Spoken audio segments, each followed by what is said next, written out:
terkait dengan dokumen. Kami mendapatkan dokumen langsung dari situs Mahkamah Konstitusi yang mulia, bahwa kami melihat permohonan perbaikan yang diserahkan oleh pemohon juga tidak ditandatangani oleh baik kuasa hukum pemohon ataupun pemohon itu sendiri. Saya pikir Mahkamah Konstitusi kenapa penting dan perlu kami jaga. Mahkamah Konstitusi adalah role model persidangan, pemeriksaan perkara yang begitu tertib, begitu disiplin dalam berbagai macam konteks, termasuk salah satunya adalah administrasi. Namun kami mendapatkan satu catatan bahwa dokumen ini tidak pernah ditandatangani. Dan ini yang dipublikasikan secara resmi oleh Mahkamah Konstitusi melalui situsnya, yang mulia. Jadi kami berharap ini juga diperiksa. Kami khawatir apabila ternyata dokumen ini tidak pernah ditandatangani sama sekali, maka seharusnya dianggap tidak pernah ada perbaikan permohonan atau bahkan dianggap batal permohonannya, yang mulia.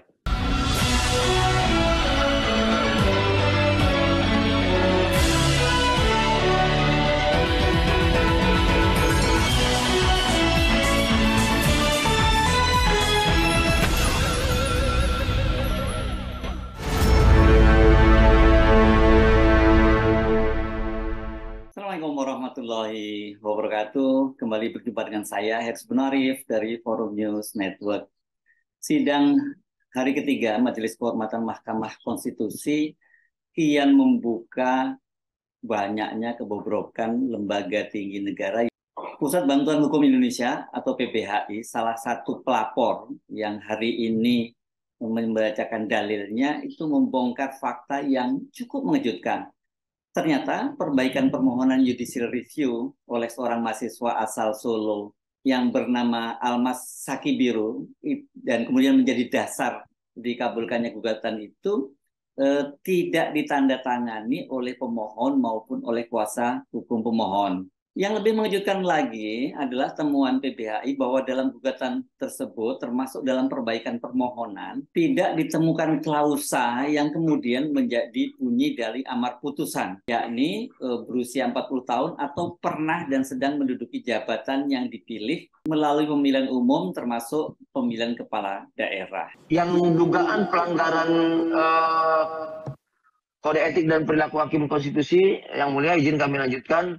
Untuk secara khusus untuk terlapor satu, ya, ini terkait dengan bagaimana terlapor satu membahas atau membicarakan perkara yang belum diputus pada satu kesempatan kuliah umum di Universitas Islam Sultan Agung tertanggal 9 September 2023. Saya pikir ini juga yang kemudian memviral di media massa, memviral di media sosial, yang kemudian menimbulkan satu persepsi publik dan sikap publik yang negatif terhadap perkara dan juga terhadap putusan itu sendiri, yang mulia. Dan ini yang kami catatkan juga sebagai satu laporan kami. Yang kedua adalah juga atas nama terlapor satu, ya, bagaimana isu konstitusionalitas terkait syarat usia minimal calon presiden dan calon wakil presiden ini berkaitan erat dengan kerabat dan atau keluarganya, yang mulia, sehingga kami melihat di sini penting untuk menggali adanya dugaan konflik kepentingan yang menjadi pengaruh, ya, atau yang menjadi atau memberikan dampak terhadap pemeriksaan perkara nomor 90.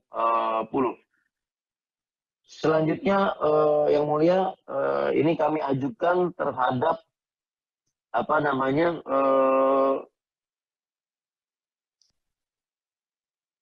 seluruh terlapor, yang mulia, di mana kami melihat ada problem bahwa perkara ini sempat dicabut, ya, pada hari Jumat, dan kemudian memberikan pembatalan pencabutan atau penarikan pencabutan, tapi dilakukan pada hari Sabtu. Nah, ini juga yang menjadi pertanyaan kami. Kami berharap Majelis Kehormatan juga bisa memeriksa kelengkapan yang ada di gedung Mahkamah Konstitusi. Sepanjang pengetahuan kami, surat menyurat korespondensi tidak dilakukan pada saat Mahkamah Konstitusi tidak beroperasi atau dalam kondisi libur seperti hari Sabtu, Minggu atau hari libur nasional. Dan di dalam pembahasannya juga kemudian tidak dibuat satu penetapan apakah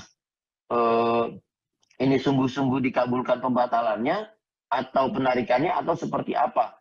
Jadi ini yang membuat kami jadi agak menganggap bahwa ini sebuah pelanggaran terhadap ketentuan administrasi yang juga berdampak pada pemeriksaan. Kami merujuk pada peraturan Mahkamah Konstitusi yang mulia nomor 2 tahun 2021 tentang tata beracara dalam perkara pengujian undang-undang atau PMK nomor 2 2021 maksud kami, yang mana bahwa permohonan yang telah ditarik tidak dapat diajukan kembali meski belum ada putusan gitu. Jadi ini kami juga menurut kami sudah cukup alasan bagi majelis untuk menolak surat pembatalan pencabutan perkara seharusnya, namun ternyata tidak dipandang bahwa ini perlu penetapan dan kemudian dilanjutkan sehingga juga menimbulkan persepsi yang cukup kisruh di situ, Yang Mulia. Lalu selanjutnya adalah terkait dengan dokumen. Kami mendapatkan dokumen langsung dari situs Mahkamah Konstitusi Yang Mulia bahwa kami melihat permohonan perbaikan yang diserahkan oleh pemohon juga tidak ditandatangani oleh baik kuasa hukum pemohon ataupun pemohon itu sendiri. Saya pikir Mahkamah Konstitusi kenapa penting dan perlu kami jaga. Mahkamah Konstitusi adalah role model persidangan, pemeriksaan perkara yang begitu tertib, begitu disiplin dalam berbagai macam konteks, termasuk salah satunya adalah administrasi.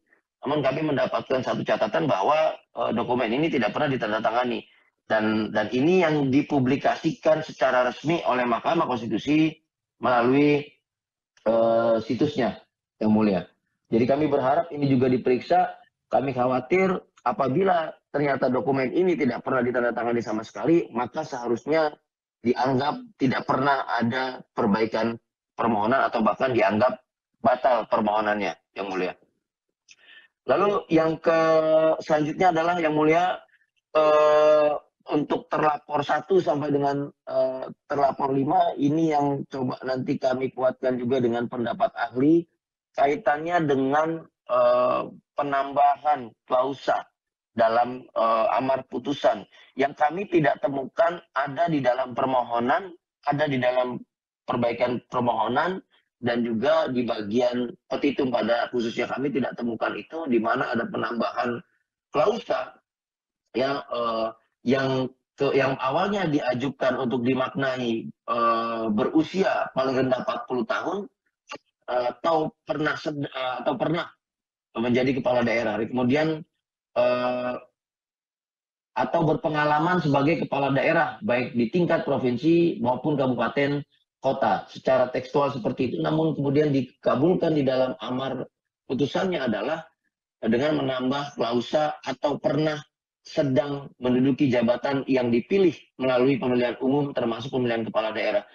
Kami pikir ini secara gramatikal juga memiliki makna yang berbeda. Secara teknis kami coba mengajukan pertimbangan begini, Yang Mulia. Apabila diajukan pada saat permohonan itu berpengalaman, maka dapat diartikan telah menyelesaikan seluruh periode masa jabatannya 5 tahun dan selesai misalnya di berbagai macam level pemerintahan, baik itu kota, kabupaten, ataupun provinsi. Namun ketika ditambah sedang, maka kami dapat berasumsi dengan kuat 1 jam saja setelah dia dilantik, 2 jam saja setelah dia dilantik, itu dapat dimaknai dengan sedang. Jadi bayangkan apabila seorang wali kota ya baru 2 jam dia dilantik dan dalam kondisi sedang menduduki jabatan yang dipilih melalui pemilu selama 2 jam itu, kemudian dia pindah dan bergeser mengajukan diri sebagai cawapres. Ini saya pikir jelas perbedaannya di antara klausa yang tidak diajukan dan kemudian ditambahkan, Yang Mulia.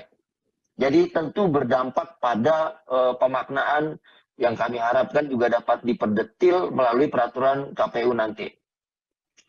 Yang terakhir adalah soal kepentingan hakim konstitusi, dalam hal ini terlapor satu Profesor Dr. Anwar Usman yang mulia. Jadi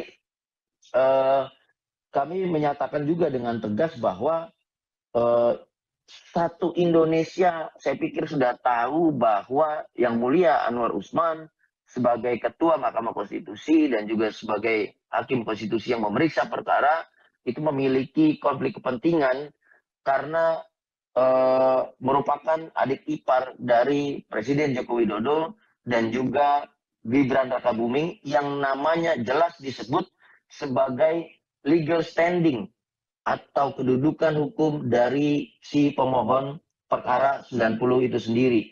Di mana dikatakan si pemohon tidak punya pengalaman sama sekali tentang kepala daerah, tidak pernah mengajukan diri sebagai kepala daerah, tidak pernah ikut pencawapresan sama sekali, namun dia mengedepankan profil dari Gibran Rakabuming Raka sebagai basis argumentasinya bahwa dia memiliki kepentingan di sana, meskipun kami tidak memiliki mendapatkan penjelasan dan tidak juga digali ketika itu kepentingan langsung atau tidak langsungnya seperti apa. Nah, kami merujuk pada Undang-Undang Nomor 48 Tahun 2009 tentang kekuasaan kehakiman yang mulia, di mana pada pasal 17 ayat 5-nya menegaskan apabila seorang hakim atau panitera wajib mengundurkan diri dari persidangan apabila ia memiliki atau mempunyai kepentingan langsung atau tidak langsung. Kepentingan langsung atau tidak langsung dengan perkara yang diperiksa, baik atas kehendaknya sendiri maupun permintaan pihak yang berperkara. Bahkan ini juga yang kemudian ditegaskan dalam ayat 6-nya, yang mulia, bahwa dalam hal terjadi pelanggaran terhadap ketentuan di ayat 5 yang tadi saya bacakan, putusan dapat dinyatakan tidak sah dan terhadap hakim atau panitera yang bersangkutan diberikan sanksi administratif atau dipidana sesuai dengan ketentuan peraturan perundang-undangan. Kami belum mendapatkan satu penelitian secara resmi, yang mulia kami sudah coba mencari, tapi kami pikir ini juga jadi satu rujukan yang harus kami sampaikan kepada Yang Mulia Majelis Kehormatan Mahkamah Konstitusi agar dapat melakukan pemeriksaan secara mendalam terkait dengan dugaan konflik kepentingan ini, baik secara langsung ataupun secara tidak langsung. Dan terakhir, Yang Mulia, mungkin nanti disusulkan sebagai bukti tambahan, kami merujuk juga pada buku yang ditulis oleh Yang Mulia Ketua MKMK hari ini, Prof. Jimli Asidiki, dengan merujuk pada buku yang berjudul Oligarki dan Totalitarianisme Baru yang diterbitkan oleh LP3ES. Nanti mungkin bisa kami sampaikan juga secara fisik. Kira-kira yang di Zoom bisa tolong ditunjukkan bukunya. Ini kami cari dan baru mendapatkan. Yang Mulia, kami coba izin nanti untuk mensusulkan buku ini. Kami pikir ini buku yang penting, buku yang menjadi pegangan bagi kita semua untuk kami jadikan bukti dan juga rujukan bagi MKMK hari ini. Dalam buku ini disampaikan terkait dengan bagaimana konflik kepentingan, bagaimana kenegarawanan, dan juga bagaimana dapat mempengaruhi tugas dan tanggung jawab pejabat negara. Bisa diperbesar tolong. Oke, termasuk dalam konteks kekuasaan politik pemerintahan, baik itu eksekutif, legislatif, dan juga yudikatif. Nanti mohon izin ini kami susulkan dan kami serahkan juga secara langsung kepada Mahkamah Konstitusi lewat Majelis Kehormatan dan juga kepaniteraan. Kembali kepada laporan kami, pada kesimpulannya ya kami berpendapat ya bahwa tindakan yang dilakukan oleh para terlapor, baik terlapor 1 hingga terlapor 5 selaku hakim konstitusi, ini patut diduga kuat untuk dapat dikategorikan sebagai pelanggaran terhadap kode etik dan perilaku hakim konstitusi dengan kategori pelanggaran berat, yang mulia, yang kemudian berdampak pada pemberhentian secara tidak hormat. Cukup panjang tadi ya argumennya ya. Bagaimana Anda sempat menyimaknya secara detail? Kalau Anda menyimaknya secara detail, pasti akan muncul pertanyaan, bagaimana mungkin ada dokumen yang belum atau tidak ditandatangani kemudian diproses oleh majelis hakim di Mahkamah Konstitusi, dan lebih konyol lagi kemudian malah dikabulkan permohonannya. Juga yang lebih mengejutkan lagi, nah ini kita sudah terkejut, sekarang lebih terkejut lagi. Sekali lagi, kalau benar apa yang disampaikan oleh Ketua PBHI Julius Ibrani, menyatakan bahwa tidak ada klausa pernah atau sedang menjabat jabatan publik yang itu kemudian menjadi dasar lolosnya Gibran sebagai calon wakil presiden. Dari mana atau tepatnya dari siapa klausa yang kemudian mengubah norma pasal 169 huruf Q Undang-Undang Nomor 7 Tahun 2017 tentang pemilu itu? Ini kemudian yang menjadi sekali lagi menjadi dasar lolosnya Gibran. Coba sekali lagi kita simak ya penjelasan dari Julius Ibrani. Untuk terlapor 1 sampai dengan terlapor 5, ini yang coba nanti kami kuatkan juga dengan pendapat ahli kaitannya dengan penambahan klausa dalam amar putusan yang kami tidak temukan ada di dalam permohonan, ada di dalam perbaikan permohonan, dan juga di bagian petitum pada khususnya kami tidak temukan itu, di mana ada penambahan klausa yang awalnya diajukan untuk dimaknai berusia paling rendah 40 tahun atau pernah menjadi kepala daerah, kemudian atau berpengalaman sebagai kepala daerah baik di tingkat provinsi maupun kabupaten kota, secara tekstual seperti itu. Namun kemudian dikabulkan di dalam amar putusannya adalah dengan menambah klausa atau pernah sedang menduduki jabatan yang dipilih melalui pemilihan umum termasuk pemilihan kepala daerah. Nah, clear kan kalau kita simak ya. Jadi dia nyatakan tadi, PBHI menyatakan dalam permohonan maupun perbaikan itu tidak ada klausa itu ya.